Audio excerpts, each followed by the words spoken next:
palavra, 11 letras e aquela civilização antiga que faz a diferença na minha vida e na sua também até os dias de hoje. Então, se você quer passar no vestibulinho ETEC, fica nesse vídeo até o final, porque hoje a gente vai conversar sobre a famigerada Mesopotâmia.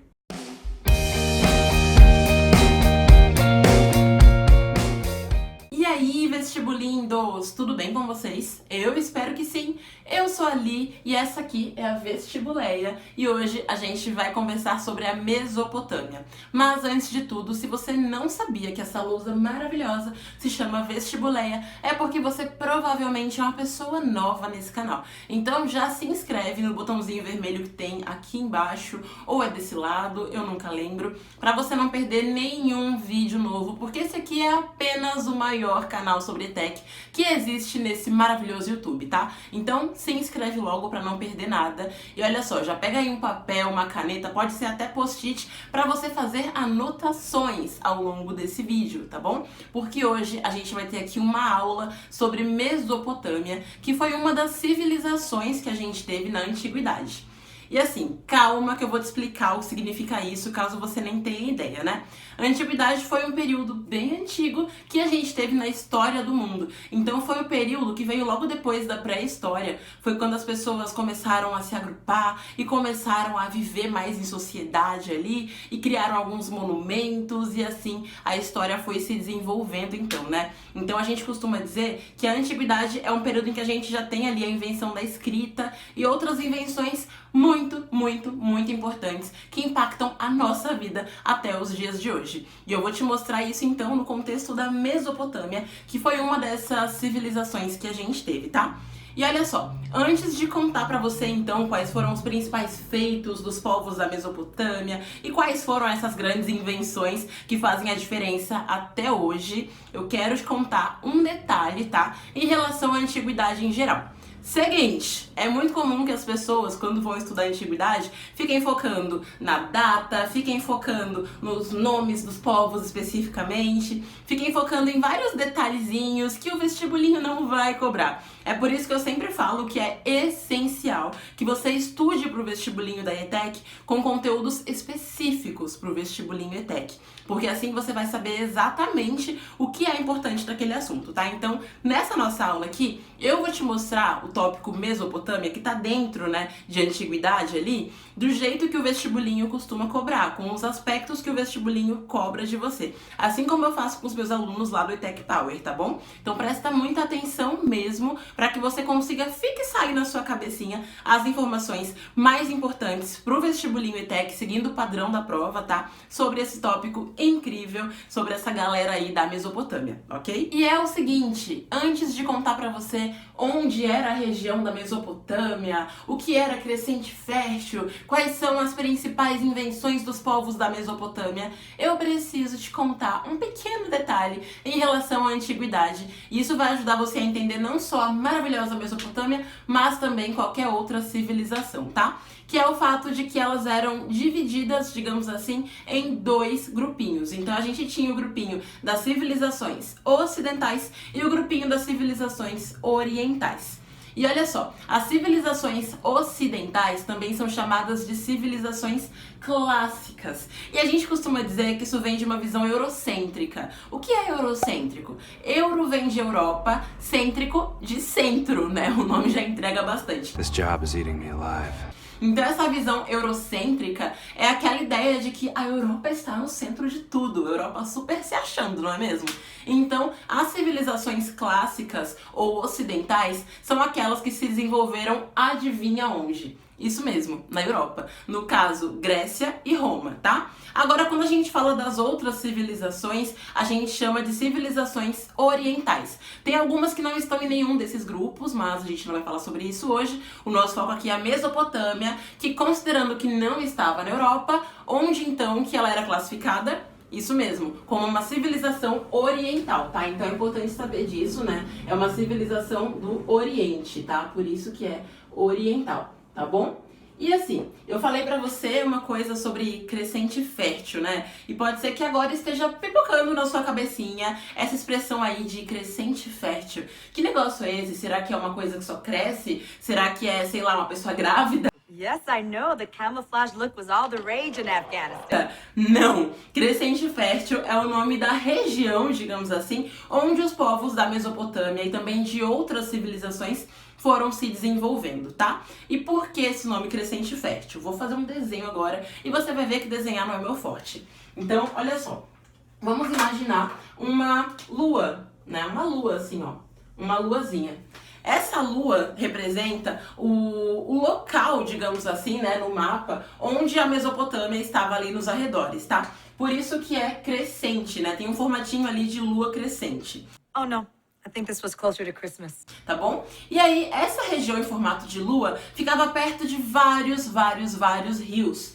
Inclusive, o rio Tigre e também o rio Eufrates. Então, esses rios, além de outros também, ficavam ali perto dessa região. E aí, essa região em formato de lua que ficava perto de vários rios, incluindo o Tigre e o Eufrates, pelo fato de estar ali perto de muita água, ela tinha um solo que era como? Era fértil. Então era um solo que dava para desenvolver muita coisa e por isso muitos povos, né, pequenas comunidades, digamos assim, começaram a se juntar nesses arredores. Então isso assim, no finalzinho da pré-história, comecinho de antiguidade, pessoas começaram a se agrupar nessa região da Crescente Fértil, né? Por isso que ela é chamada assim então, tá? Crescente Fértil por conta desse formato e também pelo fato de que era muito fértil o solo de lá, devido então a essa proximidade dos rios. E eu deixei aqui principalmente o rio Tigre e o rio Eufrates porque os povos da Mesopotâmia estavam principalmente perto desses dois rios aqui. Então eles foram se desenvolvendo, digamos assim, ali nos arredores do rio Tigre e do rio Eufrates, tá? Bom, agora que você já sabe então duas coisas importantes sobre a galera da Mesopotâmia, vou até colocar aqui pra você, ó. Então primeiro, né, a classificação, que no caso eles estão dentro das civilizações orientais. E segunda coisa também que você já sabe em relação à galera da Mesopotâmia era o fato de viverem naquela região conhecida então como Crescente Fértil, né? Por conta daquele formatinho de lua e também do solo, por conta dos rios que eles tinham ali aos arredores. Agora, a gente vai ver a coisa mais importante, que foram as criações dessa galera. Aquilo que realmente traz muito impacto pra minha vida, pra sua vida, pra vida da sua mãe, do seu crush, pra vida de todo mundo mesmo, tá? Então, vamos começar pela invenção mais fantástica que eles fizeram e que sim, influencia muito na nossa vida até os dias de hoje e que eu não estaria aqui escrevendo se eles não tivessem feito isso, que foi a invenção do primeiro sistema de escrita que é conhecido. Você acha o quê? Que todo mundo começou a escrever que nem eu tô escrevendo aqui, oriental, Crescente Fértil, Mesopotâmia? Não se ilude não, tá? Na real, o primeiro sistema de escrita que a gente teve, que foi criado pelos sumérios, que era um dos povos da Mesopotâmia, foi um sistema chamado de escrita cuneiforme. E por que esse nome sinistro, né? Basicamente, eles escreviam com uma coisa chamada de cunha, tá? Que era um objeto, né? Meio pontiagudo. E saía uma escrita bem diferentona, que eu vou pedir pra Aline colocar pra você aqui uma foto, pra você ver como é. Porque se eu tentasse representar em desenho, você ia rir da minha cara até 2035. Porque eu jamais conseguiria fazer. Então, basicamente, uma das principais invenções dos povos da Mesopotâmia foi a famosa escrita cuneiforme, tá? E aí, então, esse primeiro sistema de escrita, né, ele foi permitindo uma evolução, digamos assim, um desenvolvimento melhor dos povos. Afinal de contas, quando a gente começa a escrever, a gente começa a se comunicar, a gente começa a fazer comercializações, a gente começa a literalmente ter uma vida mesmo, né, diferente do que acontecia na pré-história, em que praticamente não existia muita forma de comunicação e nem existia um sistema de escrita, assim, feito mesmo, tá bom? Então, primeiro sisteminha de escrita que a gente teve foi essa galera quem fez, que foi o sistema da escrita cuneiforme, belezinha? Agora, para rapidão e pensa comigo. A gente, quando descobre uma coisa nova, ou quando cria uma coisa nova, seja uma descoberta científica, tecnológica, enfim, a gente começa a fazer várias coisas depois, né?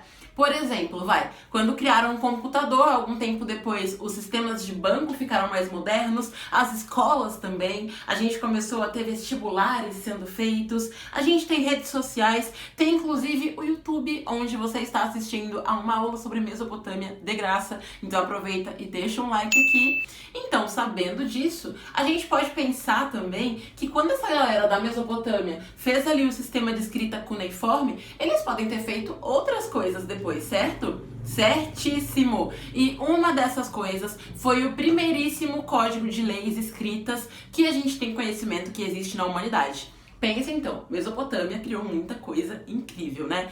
E olha só, esse primeiro sistema de leis, esse primeiro código de leis, ele é bem diferente do que a gente conhece hoje, tá? Então hoje em dia a pessoa comete um crime, daí ela pode ter um advogado que vai responder por ela, aí se perceberem que ela realmente foi culpada, ela vai ser presa, vai responder um processo, esse tanto de coisa.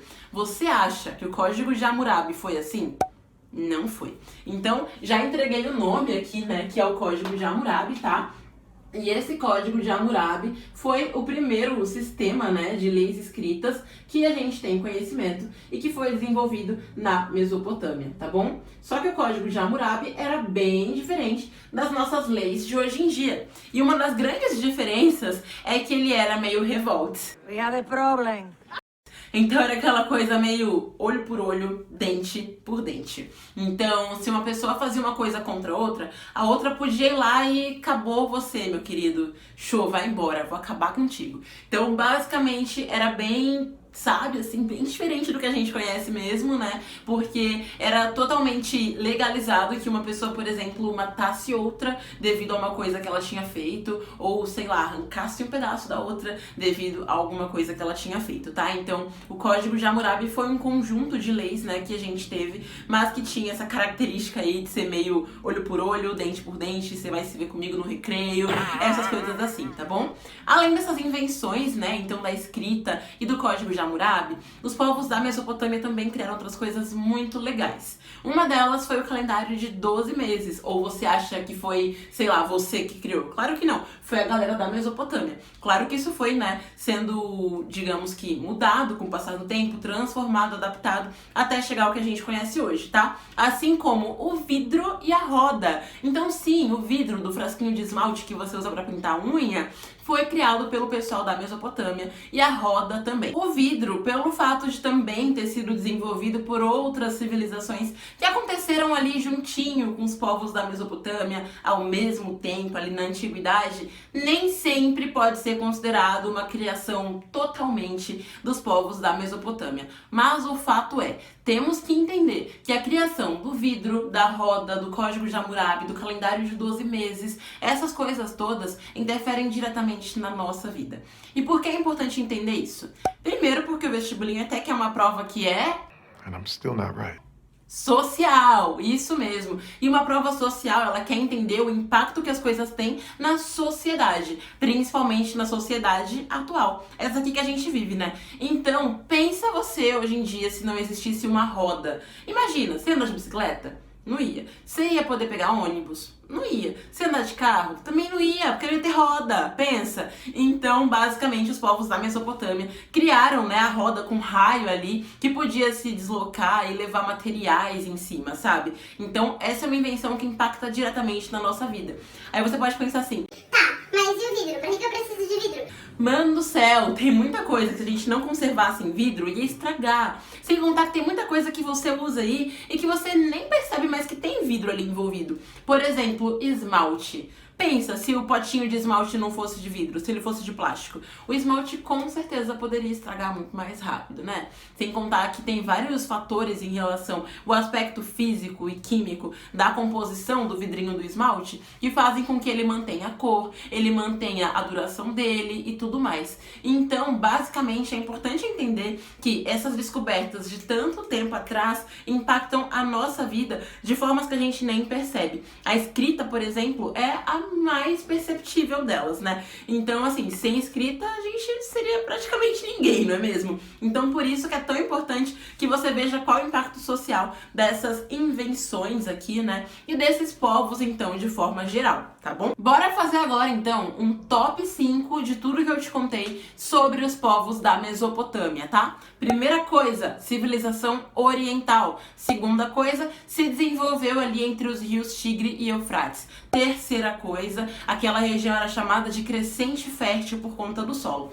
Quarta coisa, primeiro sistema de escrita que a gente teve, que foi a escrita cuneiforme. E a quinta coisa, grandes invenções que impactam diretamente na nossa vida. E agora que você entendeu tudo isso, recomendo fortemente que você fique de olho lá nos stories do meu Instagram, porque se você está vendo esse vídeo em tempo real, quando ele foi lançado nesse maravilhoso canal, semana que vem tem quiz lá nos stories para que você responda perguntas sobre esse assunto e teste seus conhecimentos. E claro, para mostrar que você prestou atenção mesmo, tá bom? E agora é com você. Se você entendeu Mesopotâmia, comenta aí pra mim, hashtag entendi a Mesopotâmia. E se você realmente quer ter um bom desempenho na prova da ETEC, se inscreve na Maratona ETEC, que vai acontecer do dia 30 de setembro até o dia 5 de outubro. Marca aí pra você não esquecer. E é apenas o maior evento que existe pra quem vai prestar o vestibulinho ETEC. O link tá na descrição desse vídeo, tá? Então se inscreve, te espero lá. Um beijo e tchau!